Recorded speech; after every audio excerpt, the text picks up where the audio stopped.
que daf ne article 139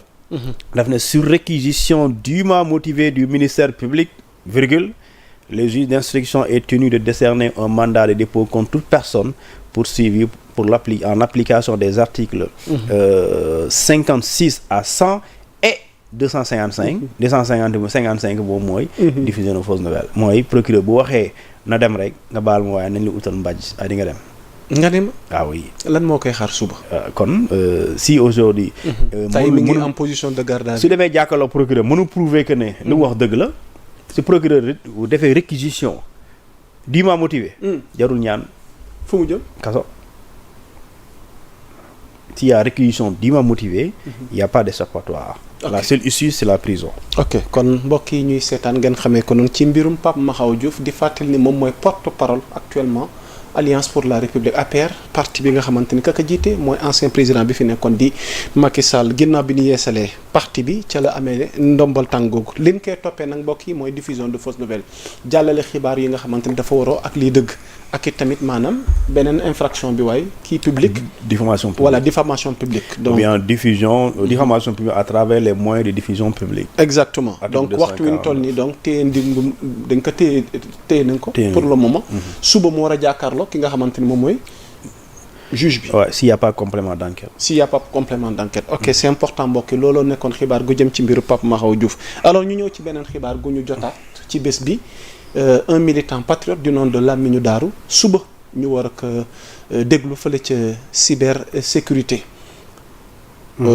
amaguñu notification ci lan lañ koy woowee waaye bu ñu defee li ñu tuddee maanaam fàttaliku tuuti fan yi ñu génn bëri na maanaam li nga xamante ni moom mooy opposition bi wala yenn ci classe politique bi ñu ko reproché woon kàddu yi nga xamante ni jëmale woon na koon ci manifestation marche pacifique bi fi amoon te ñoom Abdou Karim Xurum Xaq daal koy jiite alors Thioune bu ñu revenir aate ci information boobu ban taxaw seetlu ak yow. waaw xam nga li kooku wax di Lamine Darou loolu mu wax saaga ci yoon bu fekkente ni ñun ñaar dañoo toog fii nga saaga ma. xam nga ñu ngi ci cadre privé. loolu su ma neexul man maa lay porter plainte pour injure maintenant su dee dañoo nekk ci mbedd mi nga saaga ma ba nit ñi dégg ko wala procureur dégg ko dalay topp mën na la topp waaye da la topp pour injure publique dalay topp lu ñu tuddee pour discours contraire aux bonnes mœurs mooy tàmmuñu di ko gis ci mbedd mi ci penc mi li nga wax vraiment jéggi na dayoo bu doon seen néeg ngeen ko def yoonu kenn nekk ko si bu doon loolu kay ñëpp la ñuy tëj ñaata nit ñooy toog si kër gi tey la ma def nangam xam nga gars yi ngi saaga. waaw grand is moom bokkul ci yooyu de Ismaïla moom. waaw léegi boo toogee si télé bi léegi soo toogee li ngay wax si kër gi noonu dara du xew nga toog fii télé bi wax ko. procureur bu ko jotee da lay topp pour. kon saaga yi mais saaga en off. boo ko saagaa fi ñu woo la. est-ce que dootuma ci jaar. parce que loolu c'est des discours ou propos contraires aux bonnes mœurs. ok léegi suñu la toppee si loolu da ngay dem si. suñu code pénal sénégalais. section 5 foofu la ñu tuddee attentat aux mœurs ñu ne attentat aux mœurs outrage au public et cetera alors soo demee ci article 318 bi loolu lay bañ. mooy dafay bañ nga wax wala nga def ay jëf yoo xam ne dafay outrager maanaam tey nga sol yi nga def yaramu neen te dara dalu la loolu outrage public la. dara dalu la nga sol yaramu neen di dof dool lu nga damay marché comme tubaab bi soo ko def ñu lay jàpp pour outrage public quel que soit objectif li tax ngay def. léegi li nga xamante ni moom mooy saage loolu dañ ko tere léegi nag boo ko defee nit bu ko defee ñu jàpp ko wala ñu convoqué ko soo ko defee aussi dañ lay woo. léegi je pense que la jurisprudence ajoura waroon na servir de leçon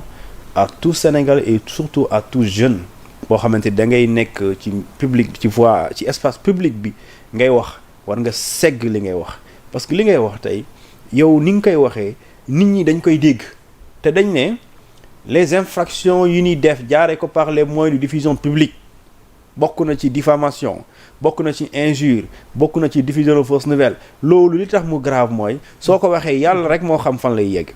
et tout boobaa dafa am viralité bu gaaw maanaam tout de suite ñëpp koy dégg mooy soit nga jaarale ko ci internet wala nga jaarale ko ci télévision wala nga jaarale ko ci téléviseur ci li ñu tuddee réseaux sociaux yi nga xamante ni léegi réseaux sociaux sax moo gën gaaw li nga xamante ni moom mooy. ñu ci bëri réseaux sociaux yi leen sànq. léegi nag loolu kon cun daal saaga baaxul. wax du ñaaw baaxul. mais kan mooy nangu di sa na ku nekk li ngay wax rek bu dee saagal sa boobu nga xool dafa tul te am na yenn kàddu yi tant que buggoo sa papa dégg wala sa yaay jàppal ne baaxul te le saaga moom vraiment warul jóg ci penc quel que soit ki ko yëgati c'est-à-dire di question de parti wala question de waa boor bi c'est une question de saaga baaxul léegi nag boo toppee kii aussi kii dafa doon fayu nee na waaye ñu doon saaga aussi ñooy da leen war a topp waaw ñu doon saaga ba mu fayu kon maanaam woo nañ ko waaw waaye mën nañ woo ñële tamit. mais ñoom ñoo saaga mu fayu ñoom tamit dañoo war a saaga sauf que kenn warul fayu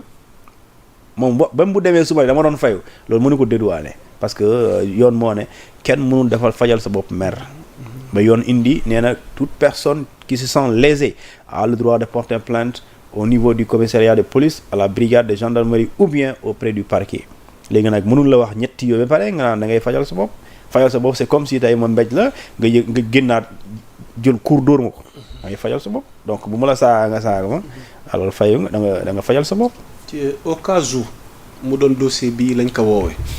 lan lañ ko nar a toppee ndax liñ koy toppee mën na nekk des faits yoo xamante ni mën na garaaw ci kaam ba mu warlul ko ci kaso donte yéenewuñu kenn kaso mais du point de vue de la loi tey loo ñu ci mën a leeral la. bon xam nga bu ñu jëlee jurisprudence Moustapha Diakhaté il a été convoqué pour discours contre un bonne mœurs ginnaaw bu mu waxee. ñu wooteel Pastef nangam lañ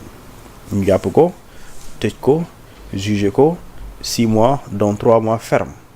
pour des propos jugés contraires aux bonnes mœurs. Exactement. Alors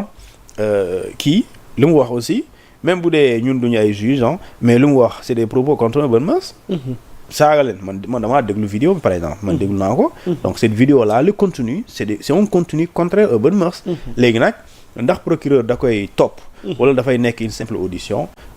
là je ne sais pas mais de toute façon alors il y a possibilité de poursuite parce que les faits sont avérés c'est ça la vérité aussi les faits sont avérés la preuve mooy suñu la wooyee li la njëkk a laaj mooy ne dañu naan est-ce que vous êtes le monsieur qui est dans la vidéo loolu la njëkk a laaj est-ce que yow yaay wax ci vidéo bi nga wax waaw wala xam nga yow la boo waxee ñu ne waaw léegi loo ci doon bëgg a wax nga tontu léegi soo waxee bu dee nga ne dama la doon wax naa la yekkal añ suba dina na xam ne sëñ bi waxoo loolu dama doon saaga xam nga ku ne fu ñu la waxee yaa def li bu la neexee defuma ko waaye mais ku ngay waxal moom xam na li nga def mais c'est une erreur en tout cas c'est une erreur d'insulter les gens comme ça en public loolu baaxul politique loolu war yeggu fa politique c'est des idées en fait yow ki ngay xeexal ki ngay défendre du Ousmane Sonko moom nekkul si yooyu pourquoi nga war a nekk si loolu alors que yow da nga war a nekk son daf nit dafa la war a xool rek Sonko ne cesse d'alerter ses militants mais loolu par rapport au dérapage la meilleure manière d'aider son leader c'est d'éviter nga dugal ko ci posture boo xam ne dafay inconfortable tu penses que Ousmane Sonko doit être à l'aise s'il veut défendre quelqu'un qui insulte les Sénégalais mais c'est pas mënul nekk à l'aise mënu ko parce que moom tey yàlla daf ko def mu nekk la première personnalité gouvernementale tey c'est lui qui a fait de Diomaye au-delà de yàlla lu mu dogal c'est lui qui a permis à Diomaye d'être président de la République kooku dafa am loo xamante ni moom bëggul du bëgg ay nitam nekk ci c'est comme le cas de Bilal Diatta d'ailleurs sax par ricochet suñu noppi woon ci kaawu Lamine Dara bi on allait aborder le cas Bilal Diatta ci dérapage yi autant contre la presse autant contre borom mairie bi nga xamante ni moom moo yore mairie nord bi Kër Massar Nord ak it ñenn ci marchand ambulant ci ay kaddu ci ay jëf ci un homme politique qui est aujourd'hui tey jii ni nekk maire gox gu mag googu nga xamante ni moom mooy Kër Massar keroog bi nga gisee image yi cuun da ngay pare bureau Lamine Dara après doog a attaqué comme da nga ko tudd rek nga xam ne fa nga jëm. waaw comme le cas je dis nit boo nekkee di roy kenn ci politique wala mu nekk sa leader. da nga koy roy ci lu muy doxalee éviter di def l'opposé acte boo xamante ni ku la ci gis rek moom parce qu'il faut ñu xam buñ la juger dañuy juger waale sa leader donc acte bi ngay posé dañuy yóbbaale sa leader alors que moom amaana sax moom li ngay def neexu ko man je sais pas Ousmane Sonko en tout cas mais quand Ousmane Sonko regarde là les images d'hier il ne sera pas fier parce que du loolu la ko sant même bu fekkente ni da nga jël discours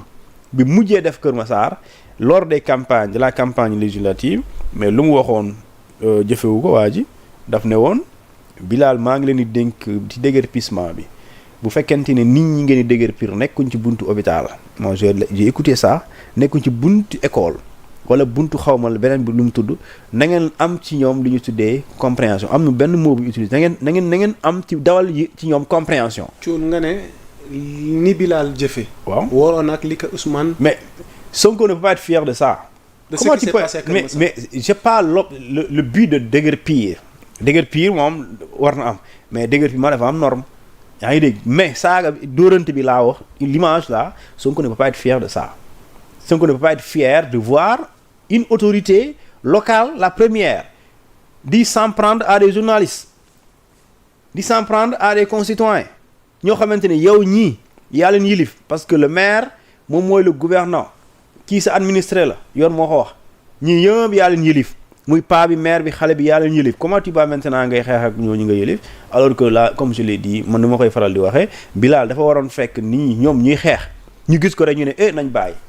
maire bi ñëw na parce que c'est le premier magistrat de la commune donc loolu vraiment rafetul et surtout la presse waruñu la dégg si yooyu quoi Bilal il doit aussi être plus grand que ça c'est une autorité locale une autorité dafa war a am incarnation n'est-ce pas d'autorité ñu gis la ci loo xamante ni ku la gis rek naw la mais boo posé acte gars yi sax dañuy boo moytu defar dañuy ragal sax wala duñ bëgg sa naa ñoo bokk parti loolu problème la loolu mu def nii c'est une erreur qu'il arrête ça. c'est important Thioune alors ñu ngi ci. du ko defaral da koy yàqal. ok waaw parce que 2027 c'est pour bientôt et les bilans vont parler les bilans là. Sonko a désigné mais tu penses que Sonko va reconduire un maire qui n'a rien fait. qui n'a pas de bilan. waaw wax ma kenn amul bilan de mais Sonko reconduire un maire qui quand même lui pose des problèmes au niveau local. Politiquement c'est pas bien. ok xam naa li ñu dese ci waxtu bëreetul ñu bëgg a jeexal tuuti rek dafa am koo tudd sànq muy sunu njiitum réew le président de la République son excellence Bassirou Diomaye Diakhar Faye. tukkeem gi mu amaloon fan yi Nations Unies waaye sortie médiatique bi nga xamante ni def na ko sur les ondes de France 24 suñu naataango France 24. am na chapitre boo xam ne revenir na ci mbirum dette bi waaye surtout sax li ma la bëgg a laaj mooy wàllu yoon biñ koy interpellé ci mbirum Macky Sall parce que tey Thioune askan bi ñu ci bëri ñenn ñi boog jàpp nañ ni koo fi mën a jàpp te jàppoo ki ñu fi dénkoon réew mi fukki at ak ñaar maanaam daanaka mën nañ wax ni dafa la góor ñu luñ bëgg ndax Macky Sall dina mës a répondre wala dina dikk par rapport ak tey jii ni gestion ak it fait yi nga xamante ne tey moom lañ koy reprocher et que si notre économie tey àgg na fii ci situation gënu neen ba ñuy indi ay plan de redressement ba ñuy indi ay xalaat parce que c'est chaotique pour revenir ci sortie Diomaye ak la mu ca tontu ak na mu waxee. ndax mën nañ jot ni mën nañ dem vers des poursuites judiciaires contre l'ancien président Macky Sall. Le discours de Diomaye aux Nations Unies, je l'applaudis avec beaucoup de fierté et de satisfaction ak maa kontaan si waxu Diomaye. ok bu mu demee aux Nations Unies. non j'étais content. macha allah ci kanamu yàlla loolu laay wax suñ ma yóbboon Nations Unies ñu war a wax ci sujet Israël Palestine. li mu wax c'est-à-dire que mun naa bañ a bokk moom discours. waaye le sens ce serait le même. parce que on a dépassé toutes les limites c'est ça la vérité. toutes les limites ont été dépassées toutes les limites laa wax nag mooy soxorte ñàkk am yëg-yëg d'accord nit ñi ñàkkal fulaal li nga xamante moom mooy nit yi lu ñuy rey ak Palestine ak lu ñu tuddee hypocrisie àdduna bi loolu vraiment loolu yëpp nit ñi dañ koo dépassé donc nit ñi quand je dis nit ñi mooy ñi nga xamante ni ñoo am doole war a arrêté wuñ c'est des complices et aujourd'hui nit kuy def lu jaaduwul nga jàppale ko wala nga noppi seetaan ko te nga am pour wax ko mu bàyyi soo ci waxul dama ne complice nga et le président Diomaye il a raison de dire cela et je pense qu'il a le soutien du peuple sénégalais. macha allah alors ci interview bu mu am ci. tubaab bi France 24. xam nga tubaab bi lu leen intéressé ñoom mooy. lan mooy sa ban bët nga am ci sa njiit bi nga remplacer. sa successeur sa prédécesseur excuse-moi. alors Diomaye la question sur le point est simple daf ne maa ngi leen di garantir ne sénégalais bu mu mën di doon dinañ respecter sa présomption d'innocence parce que la présomption d'innocence c'est un principe constitutionnel constitution moo ko wax kenn du la wax yaa def tant que ki war a wax waxul définitivement yaa def mooy tribunal bi alors mu ne aussi bu ñu waree topp nit da lay topp mais dina respecter sa ak sa yelleef léegi nag ñun loolu waxu Diomaye la léegi nañ dem ci constitution article 101 bi fa la coow bi nekk ayca leeraloon ñu ko alors dafa am droit li ñuy tuddee le principe de la légalité des peines des infractions et des peines mooy mbir mi dañ ko tere waaye suñ ko teree pare ki ko def liñ koy daanee mooy l'imputabilité loolu mooy sanction bi léegi lee mooy imputabilité auteur wala complice wala commanditaire léegi l'infraction en question existe na mooy lu ñu tuddee l'infraction de haute trahison am na mooy principe infraction bi mais principe légalité peine yi par exemple mënoo dem ci constitution ci code pénal nga gis ko fa amul sinon invite tous les hommes de droit du Sénégal di leur nañ la génnee ci benn loi Sénégal fu ñu bind ku def haute trahison da lay tëj 10 ans 5 ans kenn mënu la ko génnee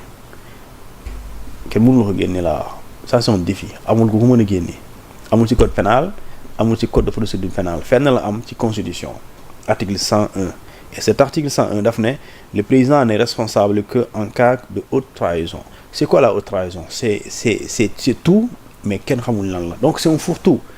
mais bon ça c'est le législateur ñi nga xam ñoo teg constitution boobu ñoo koy bind. boobaa bu koy définir ci lan la. léegi loolu rôle juge bi rôle magistrat kii bi la procureur bi la. léegi nag damaa gis ñenn ñoo xam ñu ne. même si amul définition kenn mënul ko kon kenn du ko appliquer loolu c'est pas vrai c'est faux. dafa am lu ñu tuddee la jurisprudence mooy loo xamante ni te texte prévoir wu ko waaye am na feneen fu muy xewee lu mooy jurisprudence léegi par exemple tey lu ñu tuddee ñu ne haute trahison kenn xamul lan la. waaye loo xamul lan la woon léegi ki war a définir kay mën na ko tuddee lu ne parce que haute trahison ñaar la ñett rek la mun nekk haute trahison mu nekkul contravention délit crime la ñett yi moo am ci yoon contravention crime délit contravention mooy ni ngay fay délit mooy lu gën a oyof crime mooy lu gën a ngande waaye léegi sooy jël haute trahison ci ban catégorie d'infraction nga koy loger mënoo ko loger ci contravention donc boo koy loger ci délit wala crime waaye léegi crime par exemple yan acte nit ki lay poser ñu ne lii crime la mooy nga rey nit wala nga violer nit wala nga taal kër jàmbur loolu crime la léegi nag loolu c'est seul le procureur ñi ñëpp naan non nañ koy toppee haute trahison parce que dana falsifier chiffres yi loolu sénégalais bu ne mën na ko xalaat mais kenn moo am prérogative bi di procureur de la république moom keese moo mën a li ñu tuddee qualifié mu ne lii c'est du détournement de deniers publics c'est avéré et ce détournement ça relève de la gravité des faits donc loolu c'est assimilable à de la haute trahison donc lii mën naa ko toppee haute trahison wala mu ne ñii dee ci réewum Sénégal le président de la République en a une responsabilité pénale et loolu c'est assimilable à de la haute trahison bu weesoo moom kenn mënu fi qualifier d'accord bu xalaat la ku ne mën naa ne waaw haute trahison mooy nga ñëw war a wax ci lu bon li mu dakk nga arrêté waxu mu arrêté mais loolu ça n'engage pas le procureur moom mooy xool lii ni jëf bi l'acte ou le fait est-ce qu'il relève de la haute trahison et su boobaa il reviendra de faire lu ñu tuddee son réquisitoire introductif maintenant après tout une poursuite contre Macky Sall nag c'est une volonté de l'État si l'État le veut il le fait. Peut-on poursuivre Macky Sall? Oui, en cas de haute trahison, oui. Léegi nag quel fait relève de la haute trahison, c'est ça le débat. Ok. Et ça c'est le procureur qui répond. Alors parlons à présent de ce même Macky Sall xam naa mooy tomb gu mujj gi ci lañ bëgg a jeexale. ginnaaw le successeur. Diomaye. Le prédécesseur. Maintenant parlons à présent du prédécesseur. Oui. Alors au même moment Diomaye tribune Nations Unies. jaloore gam fa def. ak sortie gi mu def France 24. Macky ma nga fa woon. ba tey sax jugu fa ndax def na tweet sax di wax ni mi ngi ci yeneen jotaay yoo xam dafa jëm ci exercice liggéey professionnel gi muy def mais Macky dafa publier livre mais balaa may ñëw ci livre bi ak la ca xew dafa am lu mu tontu par rapport ak li nga xamante ni dañ ko koy reprocher par rapport ak dette cachée bi. Macky Sall accusé d'avoir caché une partie de la dette. Macky Sall brise à nouveau le silence. Qu'est-ce qu'il dit? J'ai été le premier surpris à entendre parler de dette